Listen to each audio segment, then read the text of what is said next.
আমাদের আজকের আলোচনার বিষয় হচ্ছে শপথের আলোকে আমাদের জীবন। শপথটা একটা বাংলা শব্দ, আরবি পরিভাষা হচ্ছে বায়াত। বায়াতের অর্থ হচ্ছে শপথ, যার অর্থ হচ্ছে চুক্তি, অঙ্গীকার, ডিটারমিনেশন। আবার কোরআন শরীফে বায়াত বায়ন থেকে বিক্রি করা, বেচা কেনা, দুইটা কথাও বায়াত দিয়ে বেচা কেনাও বোঝায়। না কিনলে বেচা হয় না, না বেচলে কেনা হয় না, বেচার সাথে কেনা কোরিলেটেড। এই জন্য আল্লাহর সাথে ক্রয় বিক্রয়ের একটা চুক্তি ইসলামী পরিভাষায় মূলত আল্লাহর সাথে বান্দার জান মাল ক্রয় বিক্রয়ের যে চুক্তি আল্লাহ কোরআন মজিদে উল্লেখ করে সম্পাদনের কথা বলেছেন, এটাকেই মূলত বায়াত শব্দ দিয়ে উল্লেখ করা হয়েছে এবং বাংলা এটাকে আমরা বলি শপথ। কিন্তু আসলে বায়াত কথাটা বোঝার চেষ্টা করে আমরা যদি এর ডিপে যাওয়ার চেষ্টা করি, গভীরে যাওয়ার চেষ্টা করি, এর অন্তর্নিহিত তাৎপর্যটা বোঝার চেষ্টা করি, তো সেটা একটা আবেগ তৈরি হয়, এটা আসল একটা প্রভাব মানুষের অন্তরে তৈরি হয়, যেটা শুধু শপথ শব্দটা দিয়ে সেই প্রভাব সেই আসলটা অন্তরে তৈরি হয় না। সেজন্য বায়াত বলতে আমরা মূলত বুঝবো যে আল্লাহর সাথে আমাদের একটা চুক্তি, একটা কন্ট্রাক্ট, একটা শপথ। ইংরেজিতে এটাকে agreement, business deal, contract, transaction, লেনদেন, কেনা বেচা, এই অর্থে কিন্তু বায়াতের পরিভাষার ব্যাখ্যা করা হয়েছে। তো পারিভাষিক অর্থে আমাদের আল্লাহর জমিনে আল্লাহ তাআলার দ্বীন প্রতিষ্ঠার জন্য সংগঠনের নিয়ম অনুযায়ী আল্লাহর সন্তুষ্টির জন্য জান মাল আল্লাহ তাআলার কাছে সুপর্দ করে একটা আনুগত্যের শপথ, আনুগত্যের অঙ্গীকার করাকেই মূলত বায়াত বোঝানো হয়েছে। এখন আমরা অনেকে বুঝতে পারি না যে আল্লাহ তাআলা দাবি করছেন আমাদের কাছ থেকে যে তিনি আমার জান মাল খরিদ করে নিয়েছেন। সূরা তাওবা আল্লাহ দাবি করছেন যে ইন্নাল্লাহ ইশতারা, নিশ্চয়ই আমি খরিদ করে নিয়েছি। কে বলছেন? আল্লাহ বলছেন মিনাল মুমিনিনা আনফুসাহুম ওয়া আমওয়ালাহুম বিআন্না লাহুমুল জান্নাহ। তো আল্লাহ যদি আমার কাছ থেকে আমার জান মাল কিনে নেয়, তো আমি বিক্রি না করে তোমার কোনো উপায় নেই। আরো অন্তর্নিহিত কথা হলো যে জান মালের আসল মালিক তো আল্লাহ। তো যার মাল তিনি বলছেন আমি ওটা নিয়ে নিয়েছি তোমার কাছ থেকে, তোমার কাছে, তাহলে এই যে যার, আবার এটা আমি আমার কাছেই দেখতে পাচ্ছি, আমার জান মাল সব আমার জিম্মায় হেফাজতে আমি দেখতে পাচ্ছি। জানের অর্থ কি আর মালের অর্থ কি? জান বলতে আনফুস বোঝানো হয়েছে, অর্থাৎ আমার যে জৈবিক দৈহিক সত্তার মধ্যে আমার অঙ্গ প্রত্যঙ্গ, আমার শক্তি, সামর্থ্য, প্রতিভা, মেধা, যোগ্যতা, এনার্জি, স্ট্যামিনা, যা দিয়ে আমি সবকিছু করতে পারি, সবটার অর্থ হচ্ছে আনফুস বা জান। কথা বুঝে আসছে? আমার দুটো চোখ, আমার দুটো কান, হাত, পা, জবান, চিন্তা শক্তি, জীবনী শক্তি, আমার বডির সমস্ত অর্গান, এই দিয়ে যা আমি করতে পারি, আমার সমস্ত কর্মক্ষমতা, দক্ষতা, যোগ্যতা, সামর্থ্য, লাইফ টাইম আমি এটাকে ব্যবহার করতে পারার যে তৌফিক, যে ক্ষমতা আমাকে দিয়েছেন, এই শক্তিটুকুর নাম হচ্ছে জীবন শক্তি। এটার নাম হচ্ছে জীবন। কথা বুঝে আসছে? আর মাল কি? আমওয়াল। মালটা কি? আমার ব্যাংকে জমা টাকা, আমার জমি জমা, আমার বাড়ি, আমার গাড়ি, আমার সহায় সম্পদ, এগুলোকে বলা হচ্ছে আমওয়াল। এই দুইটা জিনিসকে আল্লাহ পাক বলছেন আমি এটা তোমার কাছ থেকে কিনে নিলাম। কত ভালোবাসা আল্লাহ তাআলার আমাদের প্রতি, তিনি আমাকে দিলেন, আবার তিনি আমাকে বলছেন যে আমি এটা তোমার কাছে থেকে আমি নিয়ে নিয়েছি। এই যে বেচা কেনা, এই যে ট্রানজাকশন, এই যে লেনদেন, এটা একটা তাৎপর্য আছে। আমরা অনেকে বুঝতে পারি না যে আমার জান মাল তো আমার কাছে, আমার ব্যাংকের টাকা আমার কাছে, আমার বাড়ি আমার কাছে, আমার চোখ, হাত, মুখ, পা, আমার যা ইচ্ছা, যা চিন্তা, সবই তো আমার কাছেই বিদ্যমান। তো এটা আবার আল্লাহর কাছে দিয়ে দেওয়ার অর্থটা কি? এটা আল্লাহর কাছে বিক্রির অর্থটা কি দাঁড়ালো? এই অর্থ, এই তাৎপর্য, এই মর্মটা বোঝার মধ্যেই হচ্ছে কিন্তু বায়াত কথাটার মজা। শপথের, বায়াতের অন্তর্নিহিত মজাটা, স্বাদটা এই কথা বোঝার উপরে নির্ভর করে। এই জন্য আমি এখানে দু একটা কথা আপনাদের খেদমতে আমার নিজের উপকারের জন্য বলতে চাই যে দুনিয়াতে কোনো বেচা কেনার সাধারণ নিয়ম কি? আমি দোকানে গেছি, 1 কেজি আলু দাও, 20 টাকা আমি দোকানদারকে দিলাম, দোকানদার আমার ব্যাগে 1 কেজি আলু মেপে দিল। বেচা আর কেনা, আমি টাকা দিলাম, সে আমাকে আলু দিল, বিনিময়টা আমি দিয়ে দিলাম, ও আমাকে মাল দিয়ে দিল। এটা একটা দুনিয়ার বেচা কেনা। কিন্তু আল্লাহর সাথে আমার বেচা কেনা হচ্ছে, তো মাল তো আমার কাছে থেকে গেল, জানও থেকে গেল, বিনিময়টা তো নগদ পাইতেছি না। বলতেছেন বিআন্না লাহুমুল জান্নাহ, আমি জান্নাত দেব। এই যে একটা, এটা নগদ হয় আর এটা বাকি সময়, এর রহস্যটা কি? রহস্যটা হচ্ছে যে দেখবেন পৃথিবীতে যত বড় লেনদেন, বড় ব্যবসার বড় লেনদেনগুলো একটু বাকিতে, একটু মেয়াদি বেচা কেনা, বড় লেনদেন, বড় ট্রানজাকশন, বড় ডিল, কন্ট্রাক্টটা একটু সময় নিয়ে বাকিতে হয়। আর আল্লাহ এই বেচা কেনাকে একামাত্র দিন অর্থাৎ আল্লাহর জন্য, আল্লাহর দিনের জন্য সে তার জান মাল উৎসর্গ করে দেওয়ার যে চুক্তিটা করবে, এটাকে আল্লাহ তাআলা ব্যবসা অর্থে কোরআন মাজিদে বয়ান করেছেন। আছে না, ইয়া আইয়ুহাল্লাযীনা আমানু হাল আদুল্লুকুম আলা তিজারাহ। এই যে তিজারা মানে কি? তিজারা মানে ব্যবসা। কোনটার সাথে ব্যবসাকে আল্লাহ বললেন? তুমিনুনা বিল্লাহি ওয়া রাসূলিহি ওয়া তুজাহিদুনা ফি সাবিলিল্লাহ। আল্লাহ আল্লাহ রাসূলের প্রতি ঈমান আনো আর তার দ্বীন প্রতিষ্ঠার জন্য জিহাদ করো। ওখানেও আমওয়ালিকুম ওয়া আনফুসিকুম, জানমাল ওখানেও দুটো আছে। তাহলে ইট ইজ এ বিজনেস, এটা একটা ব্যবসা। তো আল্লাহর সাথে আমার যে বেচাকেনা, যে লেনদেন হয়েছে, এটা বড় ব্যবসা। এর বিনিময়টা অনেক বড়। ওই 20 টাকার 1 কেজি আলুর মতো বিনিময় নয়। এটা মেয়াদি চুক্তি আল্লাহর সাথে আমার হয়েছে। সেই মেয়াদ পর্যন্ত এই লেনদেন, ব্যবসা বাণিজ্যের চুক্তিটা যদি আমি মেনটেন করতে পারি, তো ঠিক মেয়াদটা শেষ হওয়া মাত্রই আল্লাহ তার বিনিময় হিসেবে আমাকে জান্নাত দান করবেন। সেই মেয়াদটা কত বড়? মেয়াদটা হচ্ছে আমার হায়াত থাকা পর্যন্ত, আজরাইল আসা পর্যন্ত আমার ডিউরেশন। কথাটা বুঝে আসছে? আমি 20, 30, 40, 50, 60, 80 বছর যতক্ষণ আমি দুনিয়াতে বেঁচে থাকবো, এই পর্যন্তই আল্লাহর সাথে আমার বেচা কেনার মেয়াদ। আর আল্লাহর এই মাল আর জানটা আমার কাছে জমা রেখেছেন, এটা আমার কাছে আমানত। অনেক সময় বিকৃত মাল আবার ক্রেতার কাছে জমা রাখে না, কিন্তু আবার তোমার কাছে থাকুক, গরুটা কিনলাম, 1 বছর তুমি কাজে লাগাও। তাহলে ওটা কি হলো? উনি কিন্তু কিনে নেওয়ার কারণে ওর কাছে রাখলেও উনি কিন্তু আসল মালিক আর থাকলেন না। আমার কথাটা বুঝতেছেন তো? উনি তখন কি হয়ে গেলেন? আমানতদার হয়ে গেলেন। এখন উনি ওটাকে কিভাবে ইউটিলাইজ করতে পারবেন?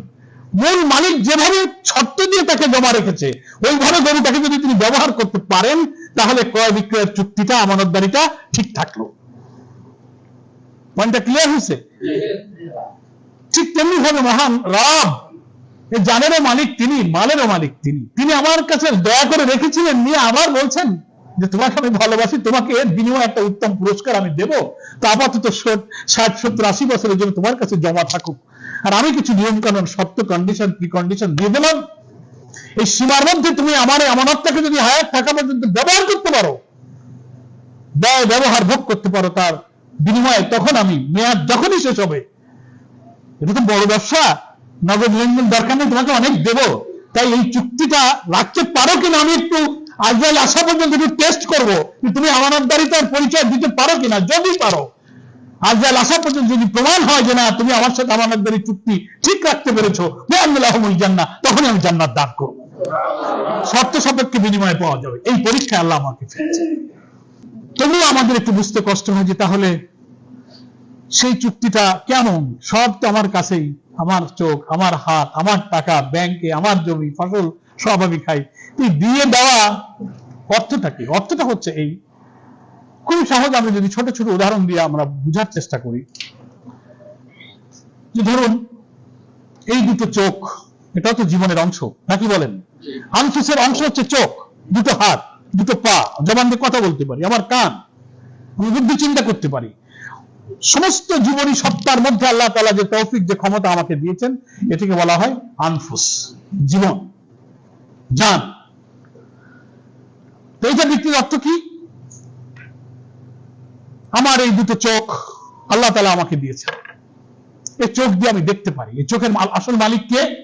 আল্লাহ। আল্লাহর সাথে আবার চুক্তি হয়ে গেছে যে আল্লাহ আমি তোমাকে কথা দিচ্ছি, আজরাইল আসা পর্যন্ত, মউত পর্যন্ত তোমার এই সম্পদ, দুটো চোখ আমার কাছে জমা রেখেছো, আমি তোমাকে কথা দিচ্ছি এই চোখ দিয়ে এমন কোন দৃশ্য আমি দেখবো না যা এই চোখের মালিক তুমি দেখতে নিষেধ করেছো। এইভাবে চোখ দুটোকে মউত পর্যন্ত চালাতে পারার অর্থ হলো এই চোখকে আল্লাহর কাছে বিক্রি করে দেওয়া। কথাটা বোঝা গেছে?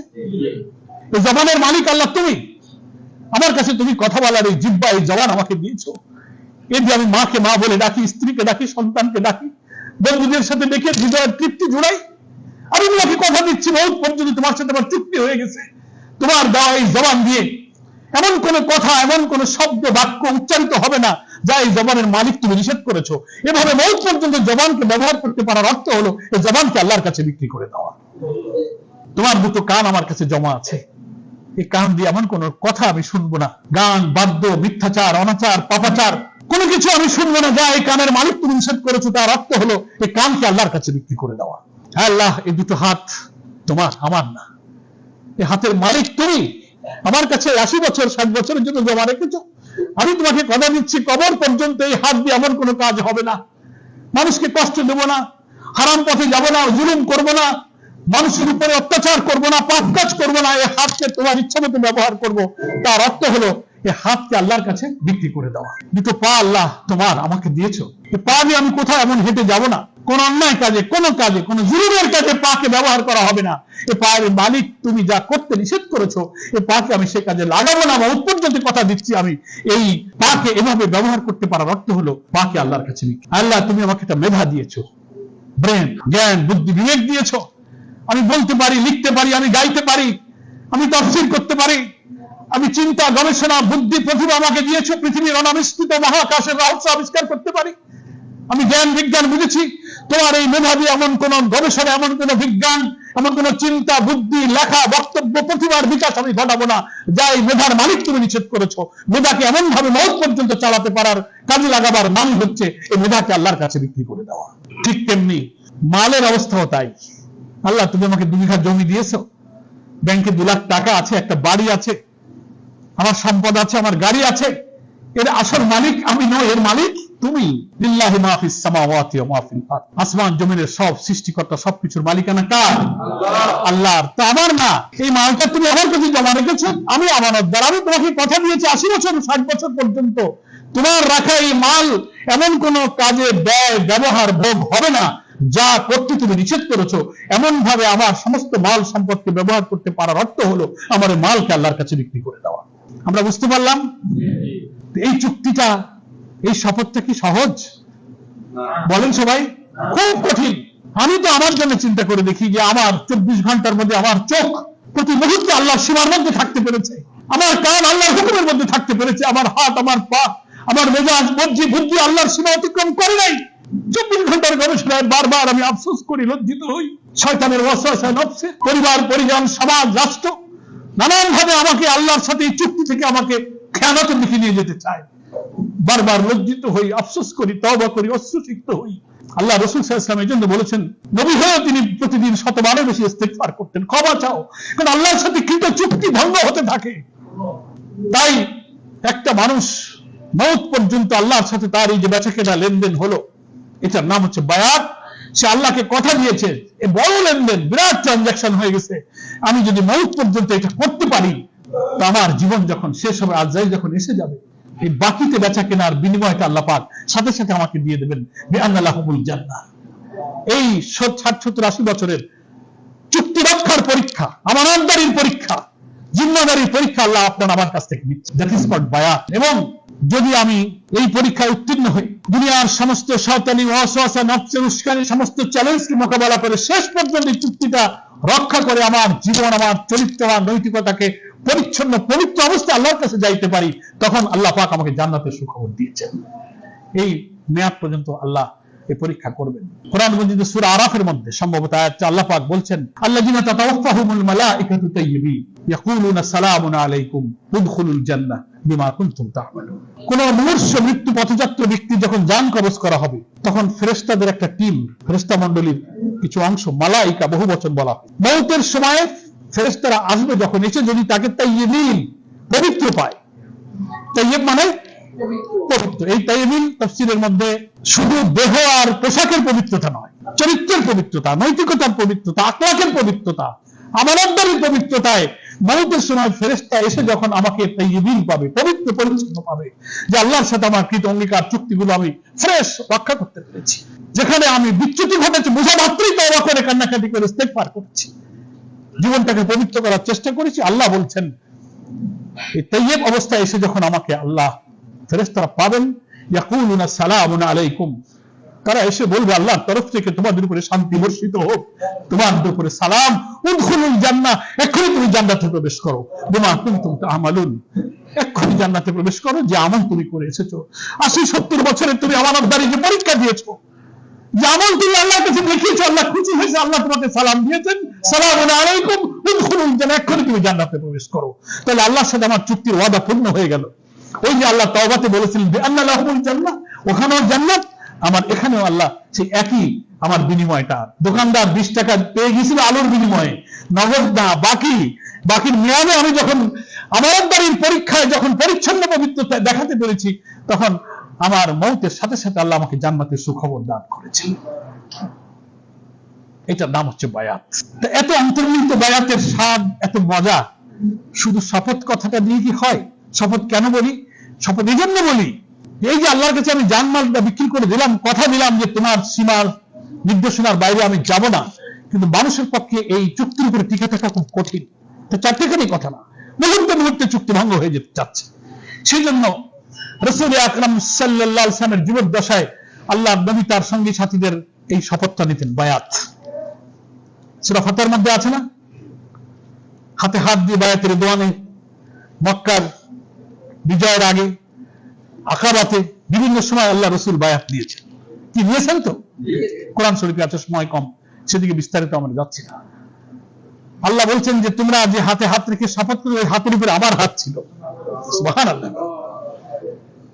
সূরা তাওবাতে বলেছে আমার সাথে তোমার যে বেচাকেনা হয়েছে, তোমার এত ঝুঁকি, এত কষ্ট, এত পরীক্ষা, সিদ্ধান্ত তুমি নিয়েছো, তুমি পেরেশান হবে না, দুঃখ করো না, হতাশ হও না, ঝুঁকি মনে করো না, বিপদ মনে করো, এর মধ্যে অনেক কল্যাণ আছে বলে আল্লাহ খবর দিচ্ছেন। ফাস্তাবশিরু বিবাইকুমুল্লাযী বায়াতুম বিহি। তুমি সন্তুষ্ট হও, খুশি হও ওই বেচাকেনার জন্য যে বেচাকেনা তোমার সাথে আমার হয়েছে। সেজন্য এই ঝুঁকিপূর্ণ চুক্তি এবং বেচাকেনা আমার আল্লাহর সাথে হয়ে গেছে। সেই বেচাকেনার চুক্তিটা রক্ষা করার জন্য রাসূল সাল্লাল্লাহু আলাইহি ওয়াসাল্লাম তার সাথীদের নিজেই বায়াত দিতেন। খোলাফায়ে রাশিদিন তার সঙ্গী সাথীদের বায়াত গ্রহণ। আল্লাহর নবী এবং খলিফাদের বিদায়ের পর রিসালাত, খেলাফতের সব বিদায় হয়েছে, নবুয়তের বিদায় হয়েছে। এখন মুসলিম উম্মার নেতৃত্বে যারা থাকবেন, ইকামাতে দ্বীনের মহান কাফেলার নেতৃত্বে যারা থাকবেন, আল্লাহর খেলাফত এবং দ্বীনের প্রতিষ্ঠার জন্য শূরা নিজাম দ্বারা পরিচালিত রাসূল সাল্লাল্লাহু আলাইহি ওয়াসাল্লামের কর্মনীতির ভিত্তিতে গঠিত কোন দ্বীনি জামাতের কাছে তার যিনি উলিল আমর থাকবেন, নেতৃত্বের যে চেন অফ কমান্ড আল্লাহ দিয়ে দিয়েছেন, আতিউল্লাহ আতিউর রাসূল ওয়া উলিল আমর মিনকুম, this is the chain of command. Allah, Allah রাসূল আর তোমাদের মধ্যে যারা উলিল আমর থাকবেন। এখন তো আল্লাহকে আমরা সামনে পাইতেছি না, রাসূল সাল্লাল্লাহু আলাইহি ওয়াসাল্লামকে আমরা পাইতেছি না।